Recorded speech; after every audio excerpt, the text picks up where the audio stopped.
Sorry, इसमें question था कि when was the referendum of Brexit concluded. तो इसका है 21 जून 2015। ये थोड़े से टफ है, बट अगर आप normal day to day life में अपडेट हैं तो कोई इशूज़ नहीं है आपके लिए, ठीक है, आप कर सकते हैं। Where is the Asian development bank located. ये जो बैंक्स वगैरह के बारे में, एशियन बैंक हो गया, वर्ल्ड बैंक हो गया, इनका लोकेशन क्या है बहुत ज़रूरी है। इसका आंसर है मनीला फिलीपींस, ठीक है। तो ये भी अपडेट रहने की, मतलब इससे क्वेश्चन आ सकते हैं, अभी वर्ल्ड बैंक पूछ सकता है कोई, वर्ल्ड बैंक कहाँ लोकेटेड, स्विस बैंक का तो सबको पता है, ठीक है। तो ऐसे क्वेश्चंस बहुत बार जनरेट होते हैं। Alaska was broad from which country. Alaska कहाँ से है भाई? यूएस से है।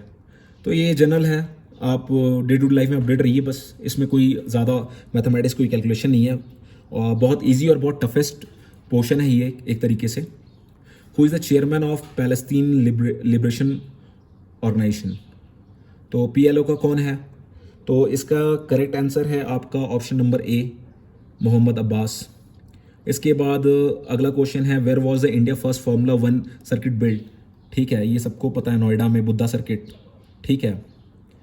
तो ऐसे क्वेश्चंस के ऊपर थोड़ा सा फोकस रहिए, और ये डे टू डे लाइफ से पता चल जाते हैं, ये काफ़ी फेमस होते हैं, ठीक है। जुडिक्शन of Andaman and Nicobar is under supervision of. किसके अंडर है भाई? ये बॉम्बे हाई कोर्ट के अंडर है। जो भी हमारे यूनियन टेरिटरीज हैं उनके बारे में थोड़ा अपडेट रखना बहुत ज़रूरी है, ठीक है। नंबर्स ऑफ जजेस in Supreme Court can be altered by. किसके द्वारा किया जा सकता है? ये प्रेसिडेंशियल ऑर्डर के द्वारा किया जा सकता है। Who can dismiss a governor.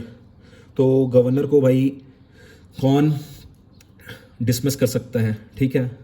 तो इसका आंसर है आपका प्रेसिडेंट है, ये D. Which schedule of constitution of the nation was amended to form the state of Telangana. कौन सा इसमें कॉन्स्टिट्यूशन लगा था अमेंडमेंट ऑफ तेलंगाना के लिए? तो ये था हमारा 6th कॉन्स्टिट्यूशन का था। इसके बाद 25वां क्वेश्चन है, when a high court issues writ to a lower court, ठीक है। तो इसको क्या कहते हैं एक्चुअली, इस वर्डिंग को क्या कहते हैं? तो इसका है ये हिबस कॉपस, ठीक है। तो ये थोड़े से रेयर हो जाते हैं, बट इसमें मैक्सिमम क्वेश्चन इजी मिलते हैं हमें। एक दो क्वेश्चन ऐसे हैं कि जो लगता है कि हमने कभी पढ़ा नहीं है, हमने कभी देखा नहीं है, ऐसे क्वेश्चन है। बहुतों ने किया भी होगा और बहुतों के लिए नया होगा। So the central vigilance commission was set up by. किसके द्वारा किया गया था ये, ठीक है। तो इसका ऑप्शन करेक्ट है ए। फिर उसके बाद during tenure of which PM did the Lok Sabha never meet.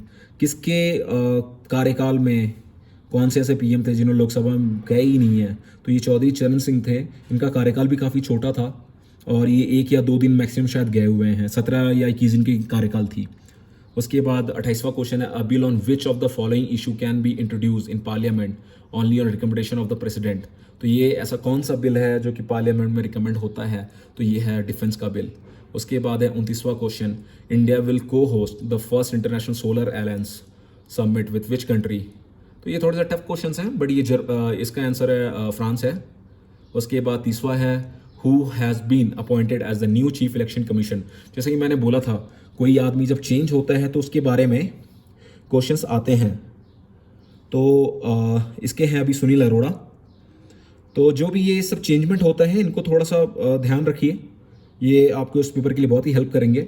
और ये एक दिन का प्रोसेस नहीं है, अगर फ्रैंकली बोलो तो ये एक दिन का कोई प्रोसेस नहीं है। इसको पहले से ही थोड़ा देखना पड़ता है और समझना पड़ता है, ठीक है। अगर आप डे टू डे लाइफ में अपडेट हैं तो कोई इश्यूज़ नहीं, इसीलिए लोग कहते हैं कि न्यूज़पेपर को हमेशा फॉलो करें। Which has been honoured with the India, sorry, who has been honoured with the India's highest peace time military decoration Ashok Chakra at the 69th Republic day. तो ये जो रिपब्लिक डेज हमारे बीतते हैं, इसमें थोड़े ध्यान रखने वाली चीज़ें हैं। 69 का तो पुराना हो गया, आपके एग्जाम से अभी फिलहाल के लिए रिलेटेड नहीं है, बट ऐसे क्वेश्चन रिलेटेड हैं। तो ये हैं आपकी ज्योति प्रकाश निराला जी, कॉर्पोरल ज्योति प्रकाश निराला। तो ऐसे क्वेश्चन इंपॉर्टेंट हैं, इनको हमेशा ध्यान में रखने की। गैलेंट्री अवार्ड्स किसको कब मिलते हैं? तो Jawai dam which is a build across Luni river is located in which of the following state. तो ये कहाँ पे है? डैम्स वगैरह के बारे में पढ़िए, कौन सा डैम सबसे बड़ा है, लेटेस्ट कौन सा डैम बना है, डैम्स के नाम क्या हैं। तो ये है Rajasthan. Who has taken charge as the new foreign secretary. देखिए 2 क्वेश्चन ऐसे मिले हैं आपको, ठीक है। तो इसका है अभी फ़िलहाल ये चेंज हो चुके हैं। ऑप्शन तो उस समय के लिए डी था, विजय केशव गोखले जी थे, बट अभी ये हर्षवर्धन है। ठीक है, तो इसको अप टू डेट रहना बहुत ज़रूरी है। तो मैं बोलूँगा आप एक लिस्ट बना लें जिसमें आप अपना अपडेट हमेशा रखें कि अभी कौन चेंज हो रहा है और क्या है। एक तो आप डेजिग्नेशन लिख लें वहाँ पे, क्योंकि गिने चुने डेजिग्नेशन सही है, और आप एक बार जस्ट गो थ्रू रहेंगे, आंखों से आपने एक बार देख लिया तो वहाँ ऑप्शंस आपके पास ऑलरेडी हैं, आप ऑलरेडी टिक कर लेंगे। ठीक है, who has been sworn is an new president of South Africa. तो साउथ अफ्रीका के न्यू प्रेसिडेंट कौन है, तो ये अभी भी सेम है, ऑप्शन ए क्रिल रामाफोसा, तो ये अभी भी सेम है। उसके बाद who is the newly elected president of Nepal, ये भी अभी सेम ही चल रहे हैं। मेरे ख्याल से ये आंसर शायद पता होगा आप लोगों को, क्योंकि नेपाल अभी काफ़ी ज़्यादा हाईलाइट है। तो विद्या देवी भंडारी ये हैं फिलहाल, तो ये तो काफ़ी हाईलाइटेड चल रहा है। तो इनके ऊपर थोड़ा फोकस रहिए। जो नई चीज़ें हैं, मेरे को लगता है नेपाल वगैरह से क्वेश्चन इस बार आ सकते हैं आपके पास। Nepal, China, this are the burning topics right now, तो थोड़ा फोकस रहिए इनके ऊपर। उसके बाद है find the prime subject of the UN. So है ये इसका ऑप्शन बी है करेक्ट, नेशनल सॉवरेनिटी। उसके बाद है वर्ल्ड सेकेंड लार्जेस्ट कंटिनेंट्स। अपने कंटिनेंट्स के बारे में पता रखिए, ये अफ्रीका इसका आंसर है 37 का। कंटिनेंट्स हमारे पास काफ़ी कम है और इसको हम पढ़ सकते हैं ईजिली। हाँ, इसके बाद 38 नंबर क्वेश्चन काफ़ी इंपॉर्टेंट है। Beside UK, US, Germany and Japan the G7 countries include. अब देखिए, मैंने क्वेश्चन बोला था ना आपको पहले, कभी ये G7 होता है, कभी ये G8 होता है। तो इसका ऑप्शन फिलहाल 38 का डी है उस टाइम के लिए, कनाडा, फ्रांस एंड इटली। जब ये G8 होता है तो आप याद रखिए कि G8 में कौन कौन से कंट्री जुड़ चुके हैं, वो आपको आंसर देने में ईजी होगा। उसके बाद 39 क्वेश्चन है, which of the following is use as a logo of the world wild fund for nature, WWF। तो वो पांडा था। तो इसके ये चेंज भी होते हैं, तो इनको थोड़ा ध्यान में रखिए। The main aim of SAARC is regional cooperation है इसका आंसर। और कभी कभी सार्क का फुल फॉर्म भी पूछ देता है क्या है। ठीक है, south east association of regional corporation इसका फुल फॉर्म है, तो कभी कभी पूछ सकता है ये। तो उसके बाद अगला क्वेश्चन है, what is the earth approximate water versus land coverage ratio. ये सबको पता है, 71:29 ये वाला। ठीक है, तो ये तो जनरल वाले क्वेश्चन ही बचपन से हम जानते आते हैं कि 29% पानी है हमारे पास, तो जाहिर सी बात है, तो फिर 71 लैंड ही होगा फिर।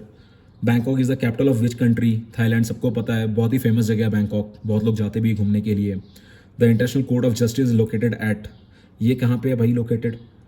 जबकि मैंने आपको एक चीज़ बताया, इसको प्रिपेयर करने के लिए सबसे अच्छा है कि आप अरियन का बुक फॉलो करें। उसके पीछे में ये जो इंटरनेशनल हेडक्वार्टर्स हैं ये दिए हुए हैं, ये हेग्यू में है। उसके बाद क्वेश्चन है 44, which body form the constitution of the independent India. तो इसका आंसर है आपका 44 का आंसर है बी। ठीक है, कॉन्स्टिट्यूएंट असेंबली। उसके बाद question number 45, who can remove the vice president from his office. तो वाइस प्रेसिडेंट को भाई रिमूव कौन कर सकता है, प्रेसिडेंट कर सकता है। अगर इन केस प्रेसिडेंट ने इस्तीफा दे दिया तो उसकी जगह पे कौन काम करेगा। ठीक है, ऐसे भी क्वेश्चंस आते हैं, ये आपके अरियन के बुक में दिए हुए हैं। मैं बता दूंगा, शायद आप बुक ना पढ़ो, बट ये क्वेश्चंस आते हैं, तो बुक अगर आप फॉलो करेंगे तो आपको सारी चीज़ें मिलेंगी। उसके बाद question number 46, the executive power of the union is visited in which one of below. तो इसका आंसर है ऑप्शन नंबर 46 का है प्राइम मिनिस्टर। उसके बाद 47, विच of the following country have an unwritten constitution, ये है यूके। ये बहुत ही इंपॉर्टेंट क्वेश्चन है और मे भी शायद रिपीट भी हो जाए कभी। और एक चीज़, जब आप पेपर नंबर 2 तैयार करते हैं तो उसके दौरान आप जब एग्ज़ाम आपके हो जाएं पेपर नंबर 2 को, तो प्लीज़ सॉल्व कर लीजिए, क्योंकि बहुत सारे ऐसे क्वेश्चंस हैं जो पेपर नंबर 2 से रिवाइज होते हैं, अगेन पेपर नंबर 4 में भी आते हैं। जैसे एक क्वेश्चन है, who is the political Guru of Gandhi ji, तो वो आंसर है गोपाल कृष्ण गोखले। ये क्वेश्चन रिपीट हो चुके हैं काफ़ी बार, 2-3 बार के पेपर्स में आ चुके हैं।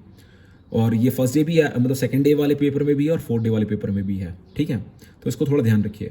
By which amendment were fundamental duties added in the constitution, तो ये 42nd अमेंडमेंट के दौरान हुआ है ये। उसके बाद क्वेश्चन है, which was the first India state to establish the institution of Lokayukta, ये आंध्र प्रदेश।